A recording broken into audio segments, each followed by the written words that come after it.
Hey guys, story time, I guess. Must have been mid 2019 that Nick decided to take the two of us off to Pakisa for a BMW track weekend for my birthday, and that was where our journey and the bug bit in terms of the BMW Car Club Race Series. And it seems like a lifetime ago, and yet it seems like only yesterday. But certainly the one thing, if nothing else, that this race series has done for us is to give us stories to tell. Some of them happy, some of them sad, and some of them a little bit embarrassing. But I guess that's life. And when Nick and I first started this journey, we decided we were going to build our own race car, and we took his 330 daily, 335,000 Ks on the clock. And with nothing but dumb courage and YouTube, we effectively built our first race car. And we shared that car, and then eventually Nick got a car of his own, which we also built quite hastily, as it happens. That's turned out to be a very successful car. And I then went on to crash the E46, and I bought myself the E92, which you guys saw for the first time at the beginning of last year, when I eventually hastily had to get it onto track. But I've actually had that car being built for over 2 years. The idea there as well was to do a pretty quick build.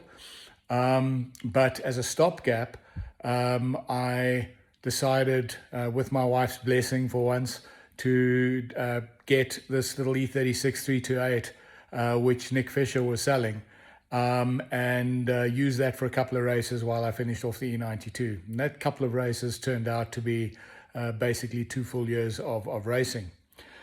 And I called that car Sh1tbox, because there were a lot of things which were pretty tatty on the car, and it seemed rough and ready. It certainly wasn't a glamorous car like many of the cars we now see gracing our series. And still to this day, I call the car Sh1tbox, but it's not with any kind of contempt. It's with absolute love, because this was a car that I grew to love. And so I want to go through a quick story of where we're at right now, and pay tribute to a couple of people. So as most of you guys are aware, this car also met its demise in the mine shaft at Kyalami. Pretty much same event, pretty much exactly 2 years after the E46, and same unfortunate issue, I'm afraid, that a bit of oil was more than my talent could accommodate, and I put this one backwards into the wall. A little bit less dramatic than the E46, which ended up on its roof. But yeah, this car took a proper punt, and yeah, I mean, there was a lot of effort from guys on the day to see if they could pull it straight and get me back up and running. But I think I don't think any of us really appreciated just how hard that shunt was, and it really it bent things up pretty badly. And so there's no question that this body shell didn't make any sense to try and recover. But this is not the end. I mean, I've spent the last couple of nights just basically stripping out the bits and pieces out of the car. The hang-on parts have all been put into my storage shed, and I've got a few more bits and pieces to get out. I've got to get the fuel tank out, the brake booster, steering column, ABS, and then I'm going to take the saw to it and basically chop it up into small enough bits to chuck in the bin.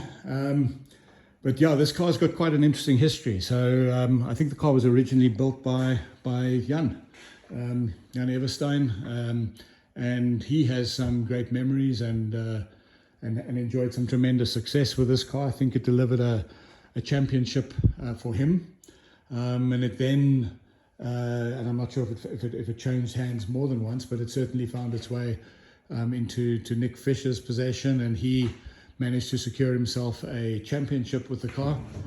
And whilst it certainly didn't give me any similar glory, I have to say that this car really taught me a lot about driving, how to basically make the most out of a car with very little power. I only found out one race before its untimely end that the little 328 engine was only making 118 kilowatts, and yet it gave me a 12 at Sh1tbox. I think it was a 112.8 in summer nogal in January,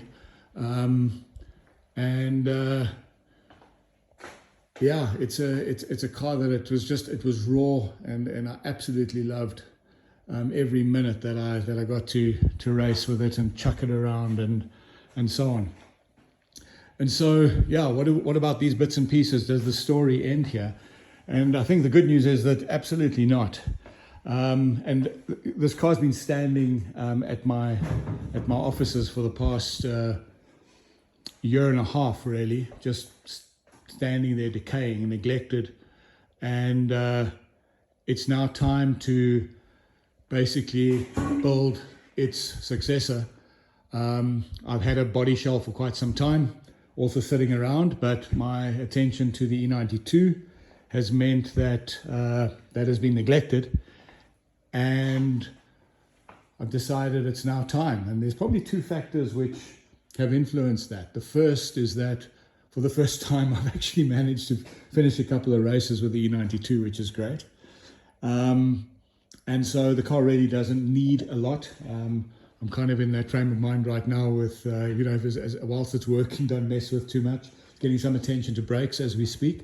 But other than that, I'm happy to race the car as it is and really make some very fine and subtle improvements for reliability, and that's about it. But the second reason is just the absolute rush that I've experienced watching the NA class, the NA category of the new revised series, and I know it's not perfect yet, and I say yet, it'll never be perfect. We'll never get rules which are perfect and completely fair for everybody. But man, when I stand on that viewing deck and I watch the guys coming down into turn 8, and it doesn't matter if it's a sharp end of the pack or the last 4 or 5 cars bringing up the end, but there's dogfights going on there. The cars sound honest. They are screaming. Everybody is just giving everything, and man, we've got something special there, and I want to be part of it. So this car is going to live again. I've got some ideas in terms of exactly what it's going to look like. Not in this body shell, but pretty much all of its DNA is going to be donated back into the new donor, and hopefully I don't take forever to put this next one together, and I can't wait to get a E36 back on the track again in a car, have a real bit of fun.